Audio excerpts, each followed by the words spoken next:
Taiwan, so we are PBRJ family, and we haven't posted in a couple weeks because we were busy getting a house. By that I don't mean renting. And we actually bought a house as foreigners living in Taiwan, since neither one of us have a Taiwanese ID. So it was a pretty difficult process. We just want to talk about how we did it, and maybe it might be helpful for someone else out there. Yeah, and number one question we get asked a lot is, can foreigners really buy a house? And yes, you can. We do not have APRCs. A lot of people think that you need APRCs to buy a house. We just have regular ARCs, the kind that you renew once every year, and people will gawk at it. People will tell you can't, but you can. So where it all started, it's really crazy because we bought a house in the middle of a pandemic. And so the number one place to start is online. And most of you probably know this website is 591.com.tw. So 591 is the go-to place for renting and also buying a house. Basically, when we were trying to look at houses, a lot of the owners, they wouldn't let people look at them. So I had to go through and look at like thousands of houses just online from the pictures, which was really difficult. So there's some realtors who make it easy for you to just look like, there's like the 3D all around, but there's some that just only had a few photos. And so I had to just read up a lot on, the specifications that they listed for the house, like just because we've been in Taiwan for almost like 3 years, I just knew from like which neighborhood I wanted to buy the house in, and for us that was a school district. So in Taiwan, there's still school district drones that if you have kids like we do, that's a very important thing to have. Basically, that's kind of what drove our decision to buy a house and where we bought the house. And I believe 591 does have the houses that they sell categorized by school zones, and that's how we found the house. But unfortunately, 591 is only in Chinese. But I do not recommend buying a house if you do not speak Chinese. Everything, like as far as like mortgage, contracts to sign, everything was in Chinese. So if you do not speak Chinese, don't try to proceed. Yeah, unless you have a realtor who's willing to translate like everything for you on like the 591 website, or like Taiwanese relatives or Taiwanese friends who are willing to get everything translated on 591 for you, or you really trust Google translations. It was really great that my husband and I, Phil and I, both knew Chinese, like written and spoken, because the realtor that we had, they're one of the top 4 real estates, and they all spoke Chinese to us, whether it was me or Phil as a looking foreigner, and that was really helpful that we knew the language, because ultimately we also had to talk to the house owners in Chinese. So that was a very interesting experience during the middle of the pandemic. So another question that we got a lot was the mortgage. Which banks are willing to lend to foreigners, and what percentage of the house that you want to buy are they willing to lend you? So that one was interesting. The real estate realtors helped us to find banks. I think most realtors will help you do that. And I believe they did have experience with trying to find mortgage for foreigners, is what they told us. So they picked like, I think 4 banks, and we had to talk to each of these banks. Again, the language, you really need to know Chinese to be able to talk to banks and tell them about your life history. Basically, one bank that wasn't willing to lend to us made us really frustrated.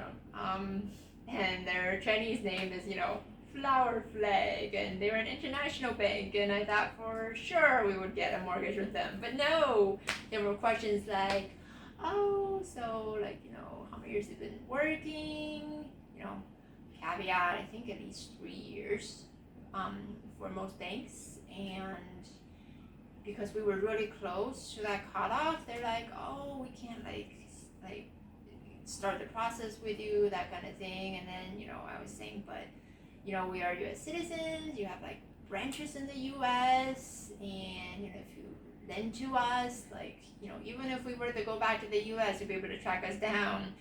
And they're like, not really. And then there were questions that we got, like, which companies did you work with? And they had stipulations like, oh, it has to be one of the top Fortune 500 companies. I'm like, so technically you could have worked with Walmart to get a mortgage with these banks.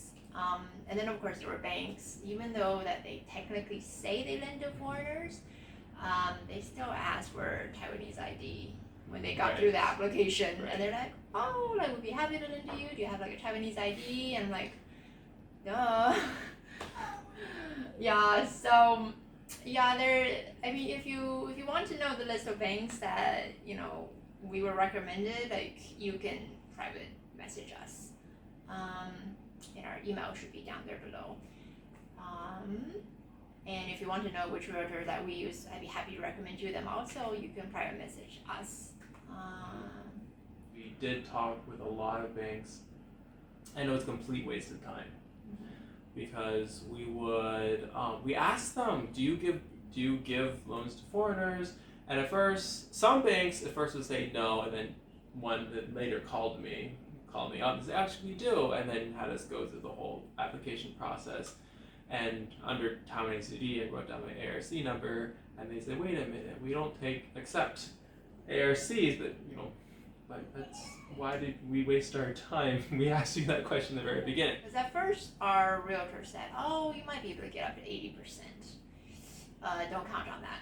Yeah. Definitely do not count on getting 80%. I would say planning getting 60% when you're looking at houses, and so definitely that might limit the range of price. And also ask your realtor for the prices that were sold around your house, so that you know what price is good to offer them. So the house that we looked at had about a dozen people looking at it that one day when we were opening up after the pandemic, and so I knew this was a house that people would be really, really interested in, and it was in the Sugu district that we really liked, and the housing prices around it were like almost twice of their asking price. So that's why we should have offered them their asking price, and hopefully when someday we sell the house, somebody will be offering us the asking price, because there'll be a ton of people who are interested. And funny enough, there's still real estate agents coming, to the house and saying, oh, like, did the house sell? There's somebody who's interested in it. And we're like, no, we're the new owners now, and, not going to sell this house for at least like 6 years. So under Taiwanese law, there's a new law that rolled into effect in July when we bought the house, that you are not allowed to sell the house within like a 3-year period. And you really should use the house for your own use, which is what we plan on doing, and because we knew that we were going to be here for long term, so that law didn't affect us.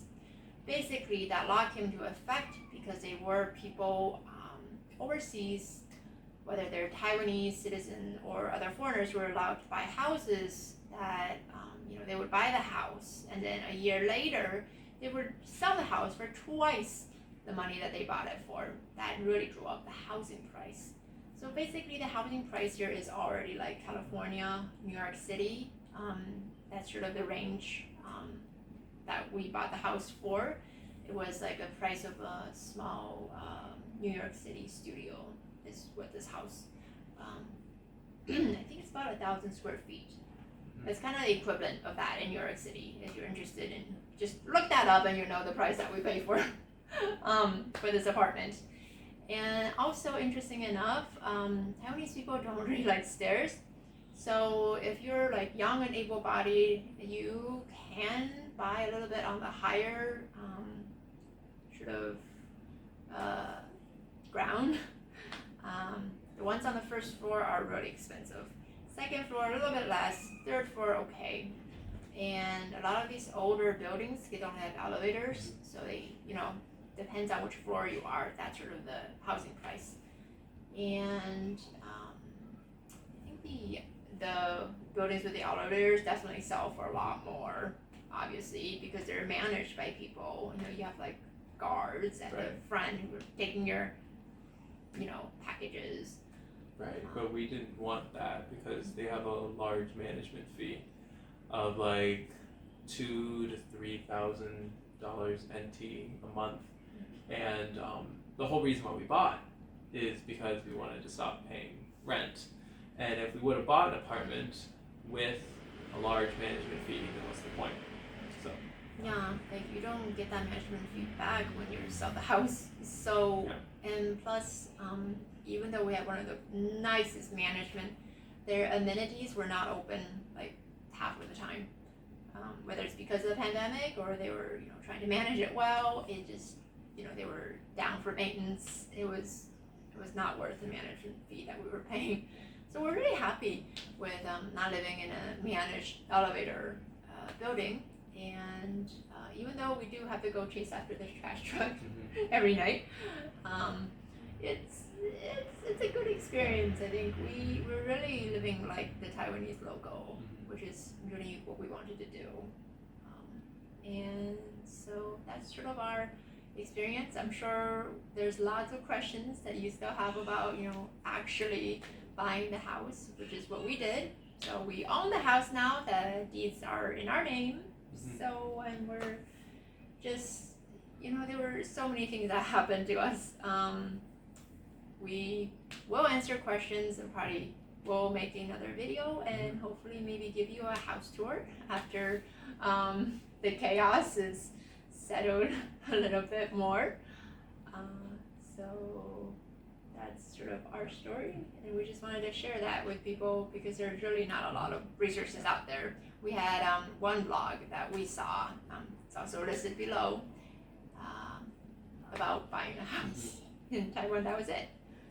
So hopefully this will help others.